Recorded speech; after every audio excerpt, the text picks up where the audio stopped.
caminhos errados, eu insisti. Mesdames, messieurs, de partout dans le monde, vous me suivez, bonjour. C'est votre humble serviteur, Papi Raphaël Kitumba, qui vous parle ici en Belgique, la capitale de l'Union européenne. Je viens spécialement ce mercredi 24 juillet faire cette émission politique. Comme j'avais dit, pendant toutes mes vacances, j'allais faire des émissions sociales.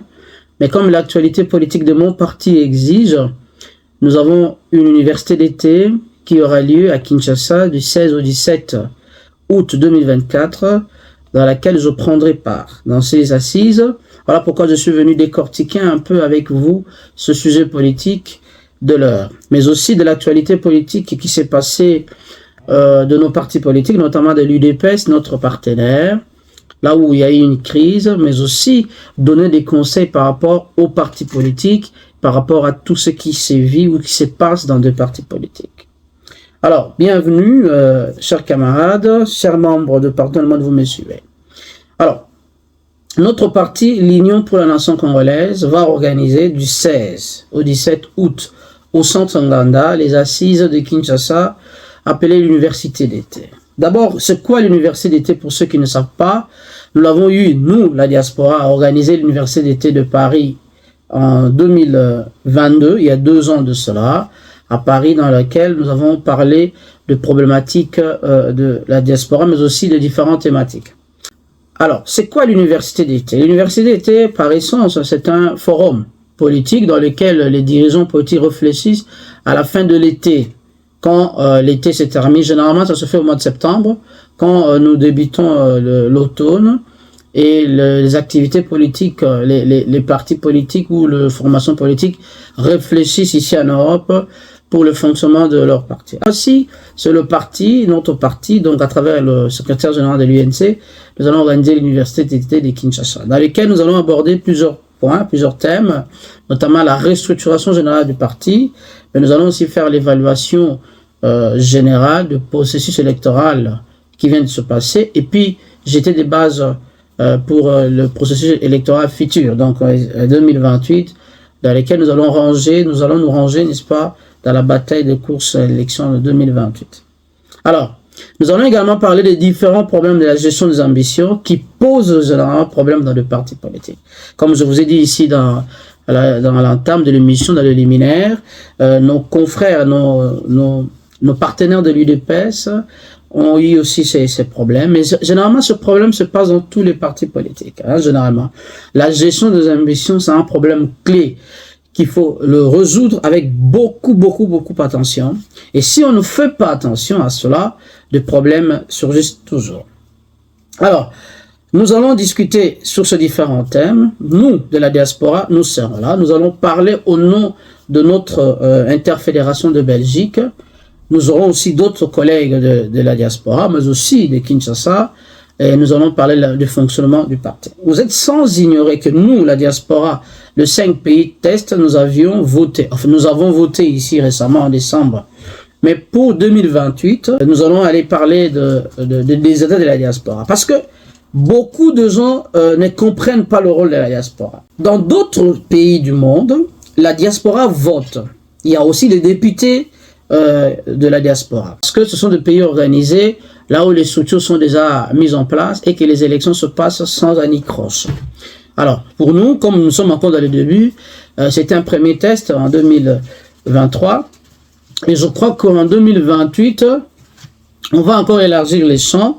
Peut-être, pourquoi pas, nous sollicitons à ce que nous, de la diaspora, nous ayons aussi des candidats qui peuvent être élus ici dans la diaspora. Pourquoi? Parce que beaucoup de nos confrères, beaucoup de nos frères aussi et sœurs qui sont dans le pays ne comprennent pas le rôle de la diaspora. Nous sommes des compatriotes vivant à l'extérieur et nous travaillons pour le pays. Nous sommes les ambassadeurs du parti ici à l'étranger. Alors, c'est ce que nous faisons. J'ai expliqué à plusieurs reprises dans l'émission. Mais souvent, nos frères ne comprennent pas. Et nous, de la diaspora, principalement de l'UNC, nous avons beaucoup lutté pendant que nous étions dans l'opposition pour que le parti et les autres partis politiques, nous ayons la démocratie et l'alternance qu'il y a eu au Congo. Nous, de l'UNC Diaspora, nous l'avons fait pendant plus de 14 ans. Donc, disons, ça fait 14 ans que nous fonctionnons, parce que l'UNC existe, ça fait 14 ans. Mais ici, je parle par rapport, pendant tout ce temps de règne du président Kabila, nous avons beaucoup contribué pour notre parti. Donc, il est important que nous soyons et que nous ayons droit au chapitre. La gestion des ambitions pose problème. Mais pourquoi il y a ce problème dans tous les partis politiques? Voilà pourquoi moi, je condamne ceux qui quittent les partis politiques, parce qu'ils sont mécontents, parce qu'ils n'arrivent pas à supporter. Pourquoi il y a problème de gestion des ambitions? Parce que celui qui est là à la place, quand il vient, il ne prend que ses frères, il ne prend que ses amis, il ne prend que ses proches. Et quand il a le pouvoir de décision, il ne commence à le placer que ses amis, ses frères et tout ça. On appelle ça le népotisme, le clientélisme qui se bat dans les partis politiques. C'est ce qui crée tout ça, des frustrations. Mais moi, je vous ai toujours donné le puissant instrument de la gestion des ressources humaines qui est le manpower planning. J'ai toujours expliqué ça dans mes émissions. C'est-à-dire, mettez l'homme qu'il faut à la place qu'il faut. Mais c'est simple pour résoudre ce problème.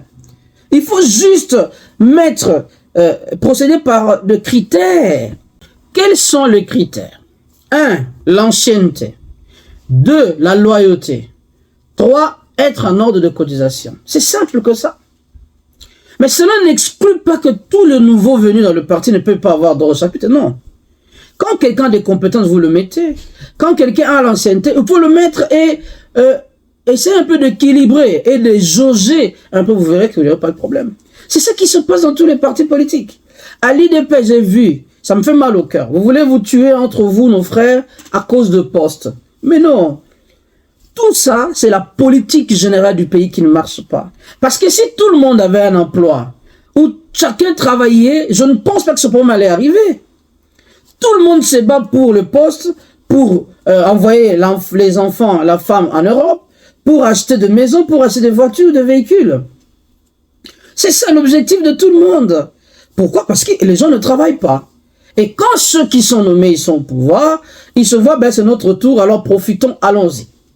C'est ça le problème, le nœud de problème dans la gestion des ambitions dans tous les partis politiques.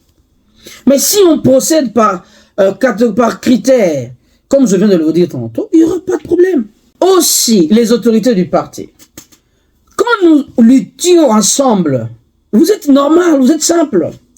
Une fois ici dans nos hautes fonctions, vous ne prenez plus le téléphone, vous ne répondez plus aux gens au téléphone, vous ne voulez plus parler avec vos collaborateurs. C'est ça qui crée ces frustrations. Les gens qui viennent d'arriver, vous le prenez, vous le placez dans des fonctions politiques. Qu'est-ce que moi, par exemple, Papi Raphaël, je ne mérite pas pendant 11 ans à l'UNC pour être, par exemple, ministre ou PDG, que celui qui vient d'arriver en 2021 ou en 2023 même, vous le désignez ministre, vous le désignez PDG. C'est ça qui crée des frustrations. C'est ça le problème qu'il y a eu à l'UDPS. C'est le même problème qu'il y en a partout. Les anciens, tous ceux qui ont lutté pour le parti à l'UDPS, se plaignent, ils sont dans la rue. Puisque ce sont des fonctions politiques. Mais dans les fonctions politiques, vous avez les fonctions électives. Mais placez-le, mettez les moyens pour qu'ils soient élus. Parce que les fonctions électives n'ont pas besoin. Ici, moi j'ai vu des gens qui n'ont pas étudié, mais il suffit seulement qu'ils soient populaires, ils sont élus et ils sont dans des fonctions. Pourquoi pas chez nous? Pourquoi pas chez nous? C'est ça le nœud de problème. C'est ça qui pose problème. Les frères et sœurs de même parti, ils veulent s'entretuer. Heureusement, j'ai vu que certaines autorités de l'UDPS ont pris les choses en main pour essayer un peu de tranquilliser tout le monde. Mais le chef de parti politique, nos autorités morales, quand vous voyez les enfants d'une même maison en train de se battre, mais mettez-les ensemble. Cherchez le problème à la source. Voyez qu'est-ce qu'il faut. Généralement, vous écoutez toujours l'autorité supérieure qui est là, mais vous n'avez pas le temps d'écouter la base. Peut-être que ces revendications-là sont légitimes. Alors, quand on le met à la place publique, c'est un traître, c'est un aventurier. Non. Quand les choses ne marchent pas, on ne peut pas marcher ensemble. C'est ça le problème. Deuxième fait. Dans des partis politiques que nous sommes, on n'aime pas des gens qui parlent la vérité. On n'aime pas des gens qui peuvent dire à l'autorité, vous vous comportez mal. Chef, ce n'est pas comme ça. Chef, allez comme ça. Si vous avez des gens comme ça, C'est des hommes à battre. Et celui-là, il se prend pour qui? C'est ça les propos qu'on dit toujours. Celui-là, il se croit trop. Celui-là, il se prend pour qui? Jusqu'à aller tuer vos confrères, vos frères politiques, juste à cause de petits postes politiques. Et quand ça sera les postes juteux, ou le poste qui donne l'argent, c'est ça notre problème. Si nous voulons changer des choses, gérer la gestion de ressources humaines, c'est un problème clé dans tout le parti politique, même dans toutes nos structures dans lesquelles nous vivons. Pourquoi aujourd'hui, parfois, il y a toujours des frustrations dans des partis politiques à cause de problèmes que je viens d'énumérer ici. Nous, de la diaspora, UNC, je l'ai toujours dit, nous avons battu un travail des titans. Mais ce que nous recherchons, c'est la considération. J'étais très content quand nous avons vu l'honorable Michel Monto, qui était notre frère, était venu ici. Il a reçu les gens de la Belgique, c'était content. Le président national a appelé les membres. Ça a motivé, c'est ce que le membre recherche. Pas forcément l'argent. Les gens pensent que quand une autorité vient, on commence à fouiller parce qu'ils vont demander l'argent. Non, les membres ont juste besoin d'une considération. Ah, ils sont considérés. Leur chef est considéré. Comment leur chef peut écrire à une autorité? Il vous lit, mais il ne vous répond pas. Tantôt, il vous répond. Si ce jour-là, il est de bonne humeur, il vous répond. S'il est de mauvaise humeur, il ne vous répond pas. Comment voulez-vous comprendre?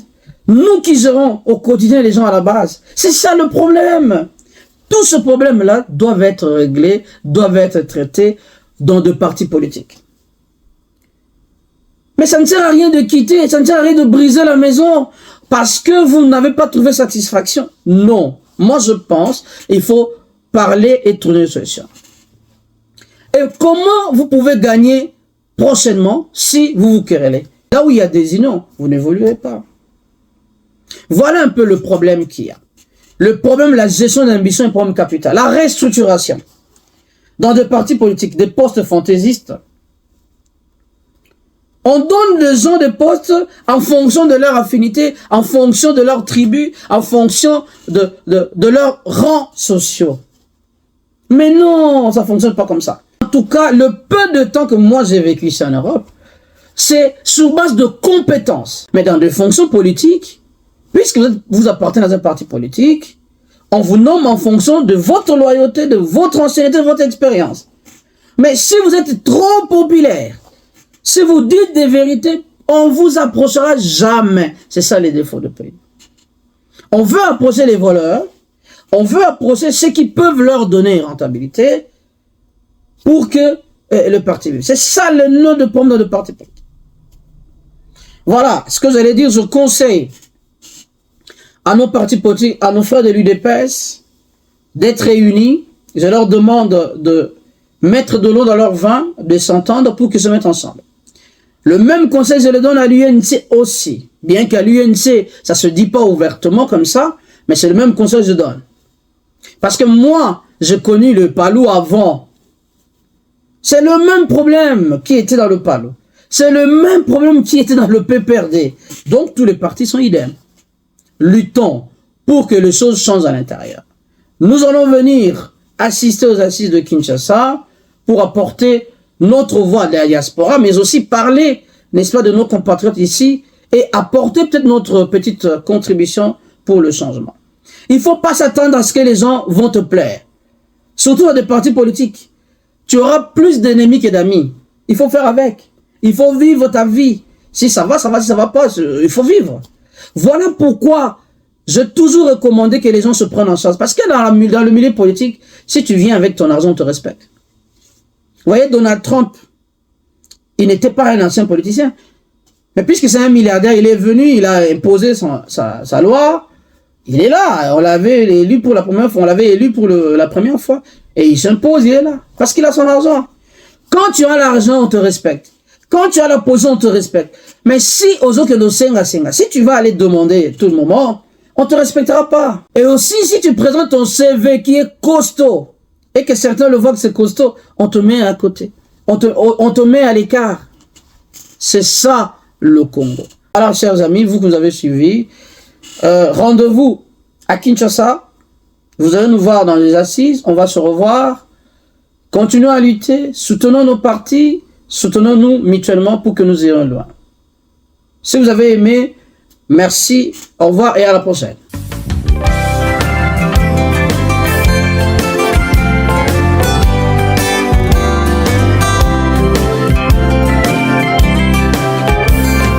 Tantas vezes nos caminhos errados eu insisti.